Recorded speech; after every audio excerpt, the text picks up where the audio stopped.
que depuis un an, 12 000 jeunes Québécois se sont suicidés. 12 000! Eh bien, à l'échelle de Lebel-sur-Quévillon, c'est à peu près ça qui vient de se produire. Lebel-sur-Quévillon, 3 500 habitants en Abitibi, une petite communauté riche, mais qui vit une tragédie absolument épouvantable depuis moins d'un an, en fait, depuis le mois de décembre. 6 de ces jeunes se sont suicidés. 2 pères ont accepté de nous raconter leur détresse, leur tristesse.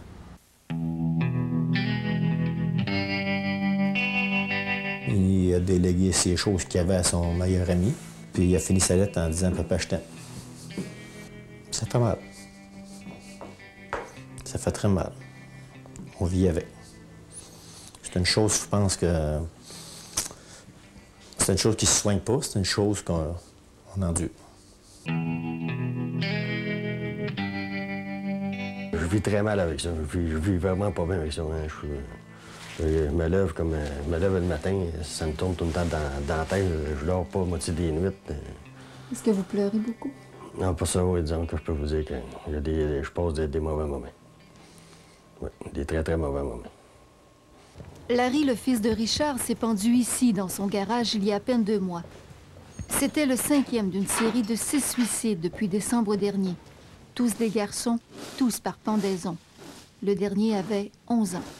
En fait, le malaise ici s'est installé bien avant.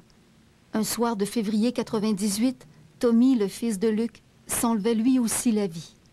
Aujourd'hui, ça fait 2 ans et demi. Je suis passé au travers.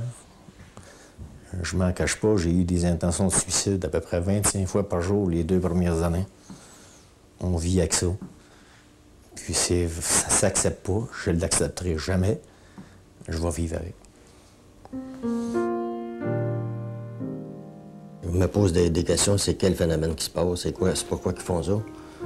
Je ne sais pas pourquoi. Là, je cherche une explication. Je la cherche, je ne l'ai pas trouvée encore.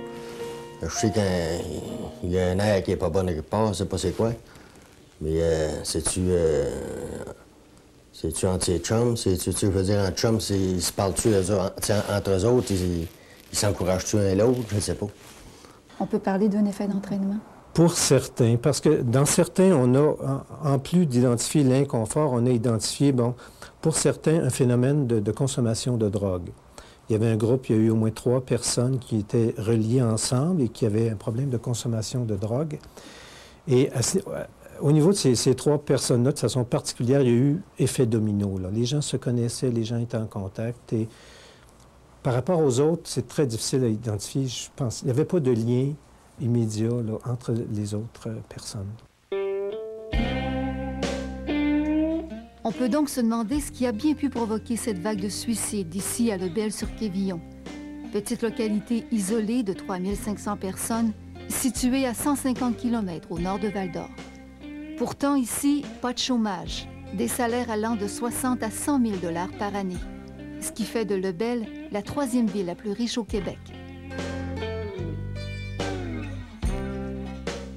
C'est sûr que c'est pas méchant d'avoir de l'argent, je n'irai pas jusqu'à dire ça. C'est une des causes, un trop plein d'argent. On tombe dans le matérialisme, on tombe là-dedans, on peut se payer plus de sorties. Ça nous donne l'occasion d'avoir moins de temps que nos enfants. Moi, je l'ai vécu, j'étais très souvent à l'extérieur. Mes enfants, j'étais pas là. Le soir que c'était arrivé, j'étais à l'extérieur. En train de travailler? Non. Non. Les sorties.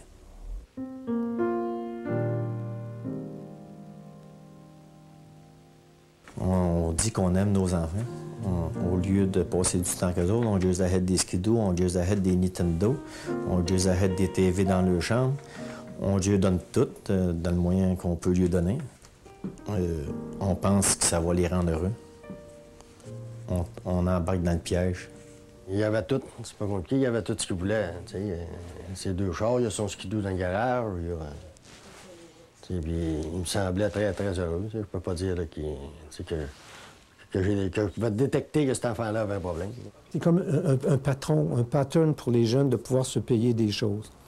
Il n'est pas rare à Quévillon de voir des jeunes se promener, des jeunes adolescents se promener avec 50, 60, 70 $ dans leur poche, là, comme argent de poche de semaine.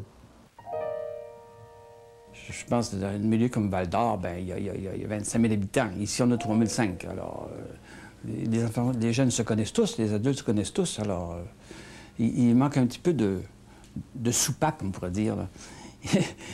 Il ne peut pas s'évader autant dans des choses bien ordinaires, bien simples. Alors, souvent, il s'évade dans la drogue, la boisson. Et c'est ça qui est désastreux pour certains, pas tous. Je m'accuse le premier. La drogue, c'est pas les enfants qui l'ont inventé. La boisson, c'est pas les enfants qui l'ont inventé. J'ai été le premier des joints, j'en ai fumé quand j'étais jeune. Puis on parle de drogue à Quévillon. La drogue, c'est qui l'a emmené? C'est pas nos enfants qui l'ont emmené, c'est nous autres qui l'ont emmené. C'est les parents qui l'ont emmené. Les adultes se permettent beaucoup de choses, puis ils permettent à leurs enfants beaucoup de choses aussi. Qu'est-ce que vous voulez dire précisément? Oui, je veux dire que il y a des gens qui se gênent pas, là.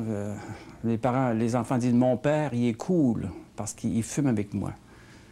Mon père, il est cool, il fume du pot avec moi. » De dire qu'on l'aime, c'est facile de dire « J'aime mon enfant, j'aime mon enfant, j'aime mon enfant. » Je le prouve tout de suite, des jours où je l'aime. Je fais tout pour lui montrer que je l'aime.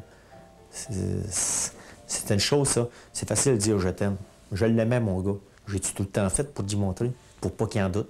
Ça, non, je ne l'ai pas fait. Lui avez-vous dit? Non, je ne lui ai pas dit. C'est un... Tout de même dans notre génération qu'on a la difficulté à dire « je t'aime », c'est une chose. Moi, j'ai eu toujours de la misère à dire « je t'aime ».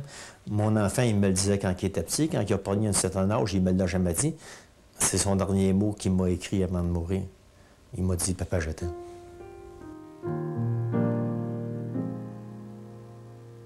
Ce n'est pas un moyen qu'il faut. Il faut en prendre beaucoup. Et si les gens sont tous sensibilisés au problème, ils vont trouver des moyens eux-mêmes dans leur quotidien. Qui doit-on interpeller en premier? Les parents.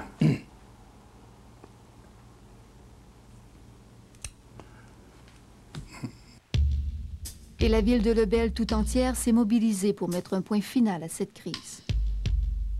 Ce que les gens se sont dit pendant la soirée d'information, c'est que les familles devaient prendre en main les situations difficiles que vivent leurs enfants. Se donner du temps en famille, se donner du temps avec les enfants, même si on est fatigué, prendre le temps de participer à des activités. Ce qu'on a vu, c'est que le suicide, c'est pas un choix, c'est une absence de choix. La personne se retrouve comme acculée à un mur. Ce qu'il faut faire avec nos gens, c'est les aider à cheminer et à trouver des choix à leur situation. J'ai reculé jusqu'à sa naissance, de tout ce que je pouvais avoir fait, qu'est-ce que je pouvais avoir dit, les mauvais choix que j'ai pris. Après tout avoir étudié ça, j'ai réalisé que j'étais après à virer fou à un moment donné. J'ai dit, là, je me suis arrêté, j'ai dit, j'étais dans la normalité des choses, selon les événements qui arrivaient, c'était normal. On est responsable, mais non coupable. Je le vois de même. On est responsable, parce que c'est nous autres qui l'avons élevé. Les erreurs qu'on a faites, c'est nous autres qui les avons faites. Mais dans ma tête à moi, je me suis dit, c'était pas des erreurs.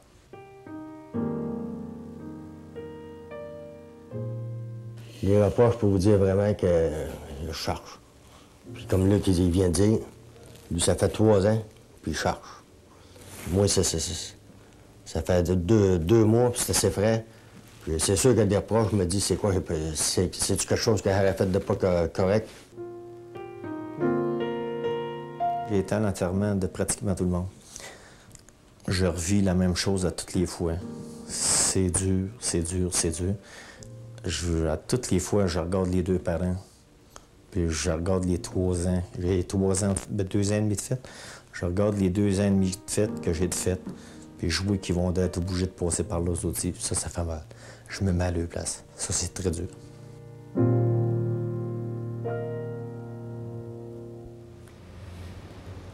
Il aura fallu finalement le suicide d'un petit garçon de 11 ans il y a 2 semaines pour déclencher une véritable prise en main, une action collective à Lebel-sur-Quévillon. Jusqu'à la semaine dernière, les gens refusaient de regarder cette réalité en face. Depuis vendredi, l'affaire est largement médiatisée. Les gens ont décidé de se mobiliser, de se prendre en main et surtout de dire à leurs enfants qu'ils les aiment, avec des caresses, pas avec des piastres.